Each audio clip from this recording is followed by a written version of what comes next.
But there's a reason. There's a reason. There's a reason for this. There's a reason education sucks, and it's the same reason that it will never, ever, ever be fixed. What a typical day will look like if you return back to school during COVID-19. Hi kids! Don't be alarmed. This is what we're going to look like when you return back. We have goggles, masks, and gloves.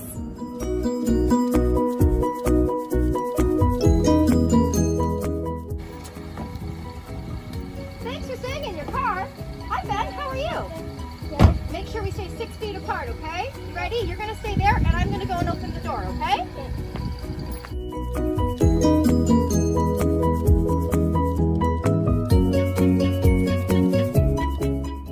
Okay, welcome to school. Don't forget, you have to sanitize your hands before you come into the building. Okay, now a staff member will escort Ben to class. We have some funky designs on the floor. You'll notice lines and you'll notice some arrows. Make sure that you are keeping at least one arrow apart from all of your classmates and your teachers. But don't forget, we're going to teach you all of this when you return back to school. Hi, welcome to a typical classroom. Don't worry, you all have your own spot and all of your own materials that are going to be prepared for when you come back. And also, they're 6 feet apart from your classmates. But don't worry, it's big enough for you to get up and do a jumping jack.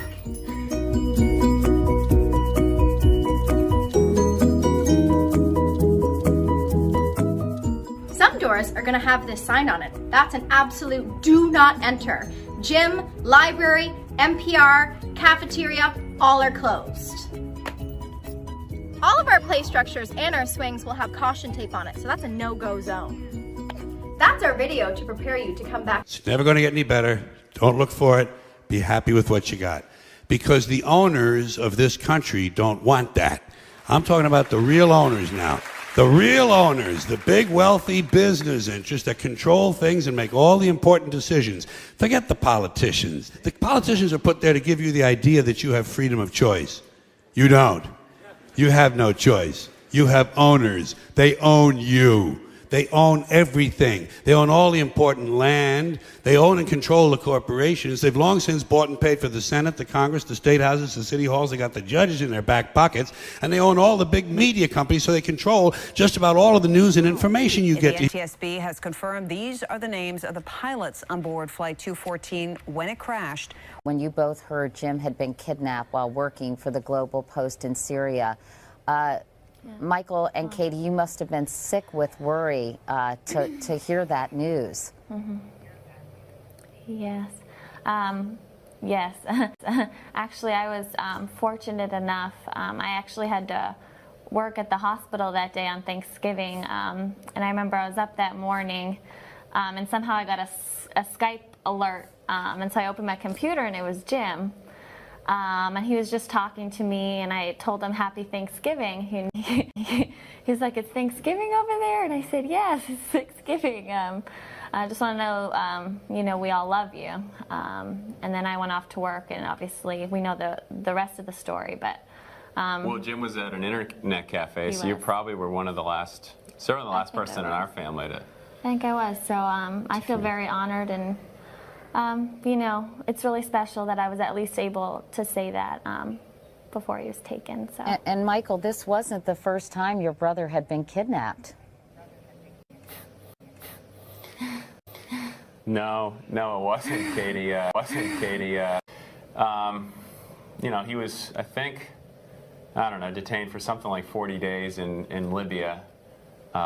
We worked day and night to get him released. I'll never forget meeting him in Tunisia and flying him and an email from his captors.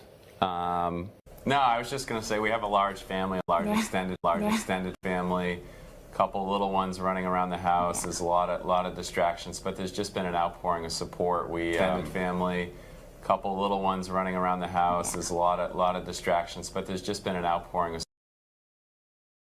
What you want to look for here is an incredible discrepancy between horrific events that she describes and her very, very cool demeanor. And if you look closely, you'll see duping delight throughout this video. But at night, when I close my eyes, I can see Christy reaching her hand out to me while I'm driving, and the blood just keep coming out of her mouth. And that Maybe it'll fade too with time, but I don't think so. That haunts me the most.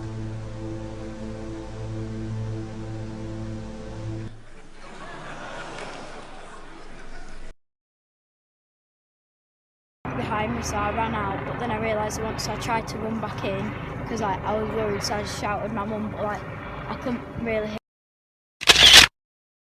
hear anything because the ears all blocked and it was just really scary. Are you okay? Yeah. You must have been so scared.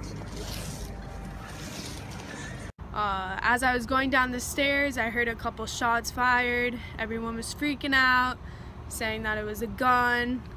And as we were walking, the whole class together, I actually was speaking to the suspect, Nicholas Cruz. And as I was speaking to him, he seemed very, I don't know what the word I want to say is, but he was trouble in middle school, so I kind of joked to him about it and said, I'm surprised you weren't the one who did it. And he just gave me a huh? So that's really what happened. You were walking down the hall, he had already fired at that time? Yes, sir, with him. Weren't you scared? In the moment I wasn't, because there was obviously definitely another shooter involved, but... Oh, you think he was not the only one? No, definitely not. I heard the first two shots and I was kind of confused. Then when I heard the third one, I just started running with my friends, and then 4 other shots went off, and I don't know what happened after that. And that's when I was shot. At the moment that you're shot, tell us where, I mean, obviously I want to be discreet about this, but obviously you got shot in your bottom. Yes. Yeah. Yes. Yeah. There's no getting around this. How did you not get hit in a very dangerous place? Well, so you have the barrier here, and I was bent over it. So my legs down this way and my head, and my torso down this way. So basically, as you're bending over, trying to get over that barrier. Yes. What do you feel? It's not as painful as you would think. It just felt like being slapped really hard.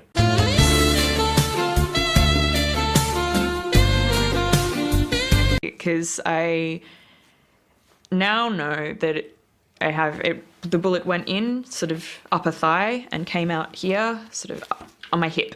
It really was a lucky shot, Emma. Emma. That is an incredibly... Well, for me, not for them. Yeah, absolutely. I mean, if you're going to get shot anywhere...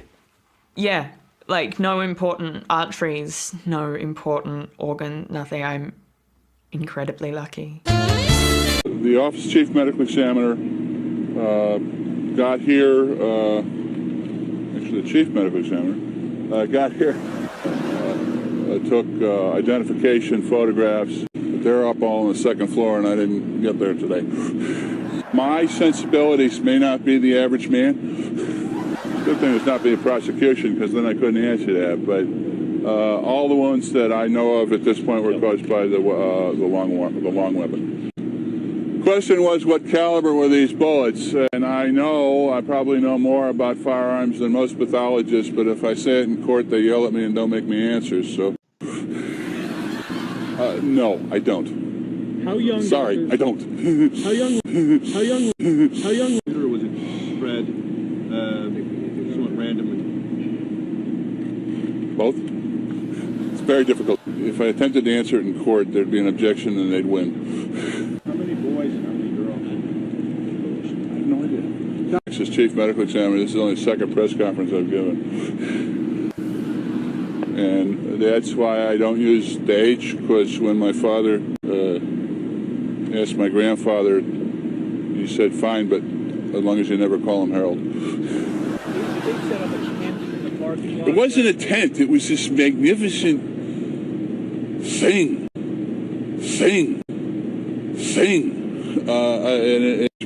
And I think it came from the Army, but I'm not sure. I think it's these things that they use to set up field hospitals very quickly.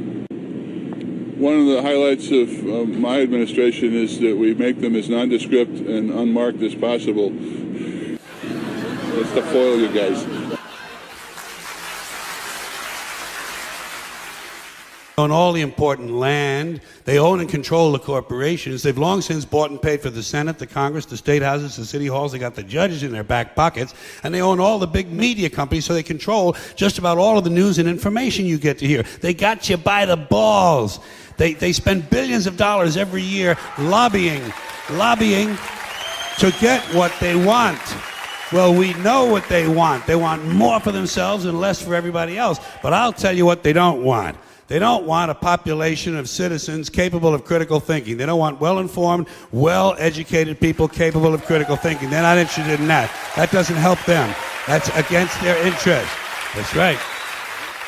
They don't want people who are smart enough to sit around the kitchen table and figure out how badly they're getting fucked by a system that threw them overboard 30 fucking years ago. They don't want that. You know what they want? They want obedient workers. Obedient workers. People who are just smart enough to run the machines and do the paperwork, and just dumb enough to passively accept all these increasingly shittier jobs with the lower pay, the longer hours, the reduced benefits, the end of overtime, and the vanishing pension that disappears the minute you go to collect it. And now they're coming for your Social Security money. They want your fucking retirement money. They want it back, so they can give it to their criminal friends on Wall Street. And you know something? They'll get it. They'll get it all from you sooner or later, because they own this fucking place. It's a big club, and you ain't in it. You and I are not in the big club. And by the way, it's the same big club they use to beat you over the head with all day long, when they tell you what to believe. All day long, beating you over the head in their media, telling you what to believe, what to think, and what to buy. The table is tilted, folks. The game is rigged. And nobody seems to notice. Nobody seems to care. Good, honest, hard-working people, white collar, blue collar, doesn't matter what color shirt you have on. Good, honest, hard-working people continue. These are people of modest means. Continue to elect these rich cocksuckers who don't give a fuck about them. They don't give a fuck about you. They don't give a fuck about you. They don't care about you at all. At all. At all. Yeah. You know? And nobody seems to notice, nobody seems to care. That's what the owners count on, the fact that Americans will probably remain willfully ignorant of the big red, white, and blue dick that's being jammed up their assholes every day. Because the owners of this country know the truth. It's called the American dream.